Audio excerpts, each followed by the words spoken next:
माणसाला घडवण्यात, बिघडवण्यात, संकटावर मात करण्यास परिस्थिती शिकवते. म्हणूनच गरिबी वाईट नसते. खरं तर हीच गरिबी आपल्याला लढायला शिकवते असं म्हटलं जातं. जबाबदारी ही वय पाहून येत नाही, पण एकदा आली की खांदे मजबूत करून जाते.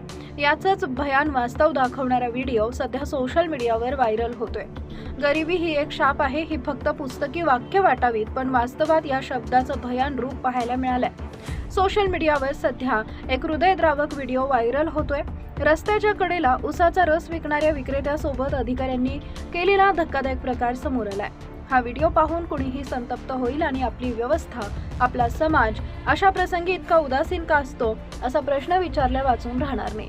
या व्हिडिओमध्ये पाहू शकता, उसाचा रस विक्रेता रस्त्याच्या कडेला रस विकत असताना काही अधिकारी तिथे येतात आणि त्याची गाडी उलटवण्याचा प्रयत्न करतात. त्याचं नुकसान करण्याचा प्रयत्न करत इथं का आला आहेस असं विचारते. त्यावेळी विक्रेता, मी गरीब आहे, मी पुन्हा जातो, नाही येणार, मला सोडा म्हणून विनवण्या करतोय. तरीही त्यांना दया आली नाही. विक्रेता रडत रडत सांगण्याचा प्रयत्न करत आहे, मात्र तरीही त्यांना त्याची दया आली नाही. त्याच्या डोळ्यातील अश्रू, या चेहऱ्यावरचा भेदरलेला भाव आणि गोंधळलेली मनस्थिती संपूर्ण समाजाला सवाल विचारतो की आपल्याला हे वास्तव दिसतच नाही का? कारण त्याचा अपमान झाला नव्हता, तर समाजाच्या वागणुकीमुळं, उपेक्षेमुळं, गरिबीच्या जाळ्यामुळं.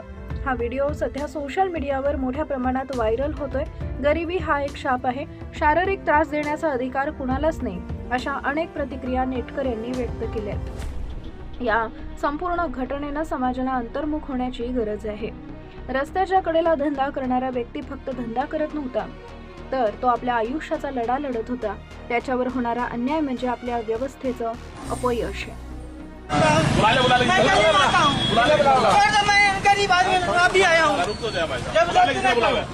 देख लो कर रही है।